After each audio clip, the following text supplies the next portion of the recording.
Dave, I was going to ask you again a little bit about Roland. He's a guy who, I think he was batting just barely over 200. He had some big hits for you. Just what did you think about how he played over the weekend? Defensively, he was great. One ball got by him, wasn't his fault. It was a wild pitch, and he made some really good blocks. To burn the scoring position, breaking balls in the dirt, kept it in front of him where they couldn't advance. Got a couple clutch hits, like you said. He's a switch hitter. He is a threat. He got a little power. He got a couple home runs. He hit a ball hard that was caught, lined out, but he's been really good the last few weeks. Could you see him hitting more as you keep moving on? Yeah, he's going to continue. He'll get better as a hitter. He'll get better, and he has some good at bats. And when he'll let the won't get himself out, so to speak, take some borderline pitches early in the count. That's when you'll see him really start to come on. I think I've been seeing that a little bit more. Maybe I'm misremembering, but I feel like he's improved a lot defensively since the fall. A lot. What's been the key to that? I think just working. Coach Warnes works with them. Competition with Polk. They're pushing each other. Just catching our pitchers and knowing what their stuff is. And he's got a little knack, too, of having a good feel for what to throw in certain counts. And, we give him some help, but we also trust him a lot. What did you like about him in the portal? He wasn't in the portal. He's at a junior college. Oh, that's right. So he started out then he went to Gotcha. Eastern. He wanted to play every day. I think he was splitting time or just didn't want to be there. I don't know the situation. Went to Eastern and had a big year, and they really liked him.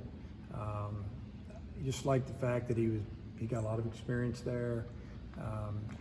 He swung the bat well, and a lot of times you can't judge batting average and numbers at the junior college because a lot of the places they play in small parks, the wind just blows out all the time, and guy's gonna hit 5 home runs for us, gonna hit 15 there. You just never know what you're getting into, but I like the fact that he had some experience and he's a good student. There's a lot there. With the catchers, how do you evaluate their pitch calling? Like, is that something y'all tracking heavily and keeping track of how well they're doing there? Well, our catchers will meet with our pitching coach and go through the other team's hitters. So they have to study up on a little bit on this is what we think and these counts and this is what they've done. And, they'll use that first. Then they're the ones sitting up under there. They have an idea if a hitter's just moved up in the box, so he's probably sitting on something soft. I mean, they just have a feel. We can see the swing, if they're being fooled at all, but they're there. And so that's why once they show us they have a little bit of an idea and a kind of a clue on what to call, we let them go. From a starting perspective and the way you're using Smith, are you planning on staying the same at Ole Miss this weekend? Yeah, we're not 100% sure, but I'd say as of right now, probably so. Smith it's unbelievable how the attitude he's taken with it. It's a team first thing, and the guy's helping us win games, saving them, coming in, and getting a win or whatever it is. And we haven't really had the situation where he's just thrown a few pitches, say on a Friday, where we could use him again. And I think that'll happen if we get to the point where we just need to go close the game tonight. We could still use him the next day or start him on Sunday or whatever. But right now we're just trying to win the game in front of us. If we have a shot, we're going for it. Tavian being SEC Player of the Week, can you talk more about him being a gamer like you did? Yeah, if you were at the game Saturday, there's a highlight reel of how to help your team win. Scoring runs, driving in runs, got a big 2-out or 1-out double down the line, scored 2 to give us the lead. And he made that catch in the alley. The runner at first thought it was going to, not be caught, and he ran it down. We got a double play. It looked like he probably took away a 3-run homer. You start adding it up, and probably between getting us and saving us, probably got 6-7 runs. It's amazing. Steal a base when you need to steal a base, and he's such a good leader too. The players, like I said earlier, they just gravitate to him, and the guy wants to win. He plays hard. That outfield as a whole with Wagner and Borfrin, and just how strong those 3 are out there together. They've done a great job. When you look at the 2 corner guys, they're big physical guys, but they run and catch the ball. They both run good for their size, and they really, I really can't think of maybe a play here or there where you thought they maybe took the wrong route. But for the most part, they've been solid. And then you look at it, they're all hitting in the top of the order. you know, whether leading off or in spots driving runs, and that's what you want from your outfielders, a little pop. Do you feel like Callie's taking a step at third base to be your leader there? He looked a lot more confident to me this weekend, and I liked his at-bats. Even yesterday, the wind's blowing in hard from right, and the ball hit the right center, that's a home run. No wind, home run. If it had been Saturday, it hit the middle of the scoreboard. I think each team hit 3 balls yesterday that would have been out if it wasn't for the wind. And I think he's starting to feel good over there, and maybe be the guy that we thought he can be. And then with no game tomorrow, leaves you at 54 games. Any plans to add any more? Yeah. The only reason we would add games would be to play some guys that need to play. So we look at our schedule, we probably couldn't add a game until May. We have 2 next week, and then we have a couple of short weeks with games on Tuesdays. So unless something just fell into place with somebody that could come over in May and play a doubleheader on a day, I don't see it right now.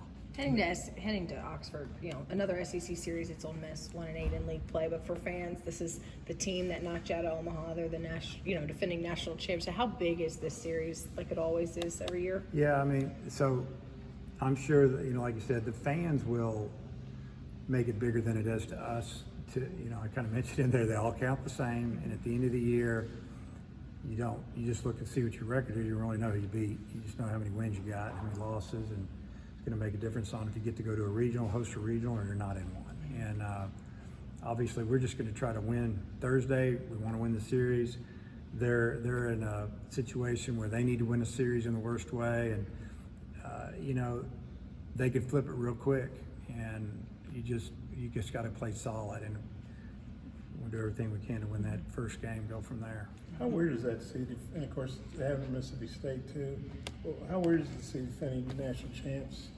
I know they kind of squeaked into the tournament when they got high, but to see them be 1-8. Yeah, I mean, nothing surprises me because injuries, just schedule, where you're playing, it's timing.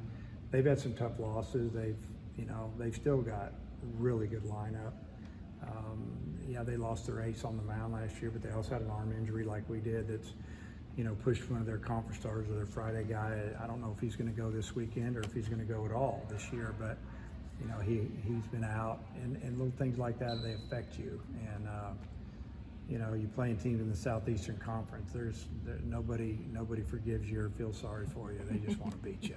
Speaking of Bianco a little bit, he's a guy that was under a lot of heat last year and wasn't the most popular guy in Oxford for a while, but then obviously gets the national championship. And just what have you made of just the way things turned around so quickly for them last year, and just overall as a guy that's coached against them so much? Yeah, we've coached against each other record amount of times in the league, and he's a really good baseball coach, good guy, and it doesn't surprise me they flipped it last year. They had the parts to do it. I think everybody that played them early was kind of like, man, I'm glad that's over with because those guys are good. I mean, they were ranked number 1 in the country for a while, then everything went wrong. But they won just enough down the stretch. They got in, and once they got in, it didn't matter. I think they knew that they were going to win the regional, and they did. And they were very experienced and very talented, and they pitch. I guess Alan, that was really his first rough outing last Friday. What are you expecting from him?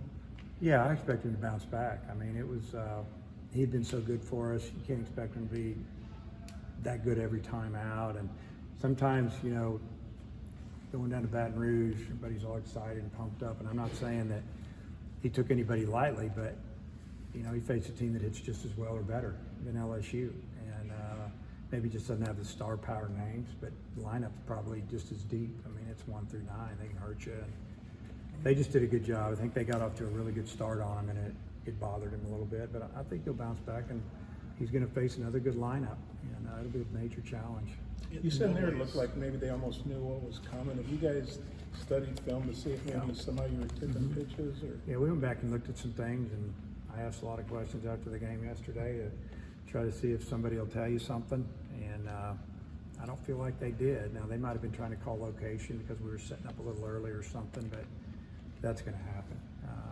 But yeah, I just think Alabama's hitters did a great job and had a great plan against him. In what ways does the rest of your team will get tomorrow night beneficial this time of year? Well, I think as far as rest, this is probably a good week for rest for us. Just used a lot of pitchers, had to use a couple of them a couple times. Will change the way we lift weights. Today will be more of a down day, and they need it. And then tomorrow we'll go at it. A little bit of baseball, a lot of strength and conditioning, travel, get a workout in there down there Wednesday, and hopefully play well. And given where your team's been with the injuries on your pitching staff and the quality, I mean, you feel pretty fortunate, happy to be 6-3. I feel real fortunate to be 6-3. Credit to the players, man, playing hard, trying to win hard. I mean, it's been fun. It's been fun being in the dugout with us. It hasn't been fun when we've gotten whipped those games, but the other days have been good. And I feel like even we've come back in a lot of those games that we feel like that we're not out of the game. We can score, and I don't even feel like we're hitting like we're going to hit. I mean, conference batting average isn't very good, but nobody's really is if you go look at them. Overall, I got 4 guys that are swinging it pretty good in the lineup, but I got another 4 or 5 in the lineup that is just okay. And if a couple of those guys can get going, then you start scoring more runs. Speaking of that, Slavens, you sat him, he had some pretty good at bats, made some good plays. But you've talked about how, as a veteran guy, he handled that all pretty well. What are you looking from him this weekend? Just to do what he can do, and that's a solid defender, a big threat at the plate. I need him to drive in some runs, and he did a good job of kind of starting a couple rallies this past weekend. But we need some RBIs, and that's what he's good at. So hopefully that'll happen from here on in. Do you feel better about him after last weekend? Yeah, I mean, everybody goes through it.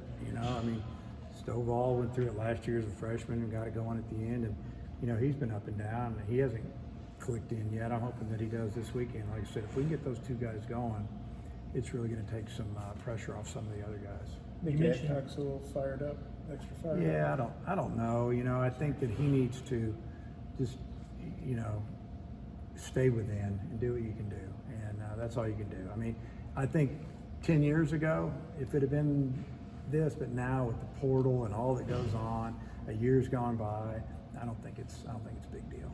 You mentioned that you look at the box scores around the SEC. I was wondering, has anything jumped out to you through 3 weeks of conference play, just looking at records and scores and stuff like that? Well, Kentucky is for real, and I think a lot of people weren't sure. They're really pitching. They're very athletic. They score runs. They play on turf at home, so that's what they recruit to a little bit. They don't hit a lot of home runs, but they do run and put pressure on you. And if you don't throw strikes or you don't hold runners, they can get you. I see it every year. Teams that run out there and they're 18-2, and they get in league play and it goes the other way. But you've also seen it where teams are just okay and they get in league play and they kick it into gear. I don't think anything really surprises me anymore when it comes to the league. It's just it's an older league, and you gotta show up and play good every weekend or you'll get beat. You mentioned Ole Miss probably desperate to win. I mean, I didn't say that. Or something like that. But No, I didn't. They're being 1-8 at home. I mean, what are you expecting from them? What we get every time we play them. It's going to be a really good series, and usually it's pretty intense. They got great fans. They draw big crowds, and I think it'll be good. I mean, everybody's still trying to win. Nothing's settled right now. It's not like no one's buried yet, and nobody's running away with it. There's a couple teams that are rolling, but that'll probably slow down a little bit. So they could flip on you real quick. With Bolton's finger, do you anticipate him being able to go this weekend? I think so. He could do everything yesterday except just couldn't grip the ball with the index finger the way we need him to. And if we would have needed him to go in and play, if we pinch hit or did something, he could have got it over there. It just wouldn't have been the same. You were GA when this is off topic a little bit, but Jeff King's going into the Arkansas Sports Hall of Fame doing so. Weren't you a GA when Jeff was here? Or am I getting my years mixed up? Which Jeff? Jeff King. Oh yeah. So I was, yes, that was my title. Yeah. And I coached Jeff. You're the reason he hit all those home runs. No. But I just wonder I mean, I know it was a long time ago, but he was. That's when I was young and covering you guys. I remember him being such an elite hitter, and he was a good fielder too. He was kind of quiet. What do you remember about Jeff? Pretty much what you said. Yeah. He was a really good defender. He had a really strong arm. He had a lot of power.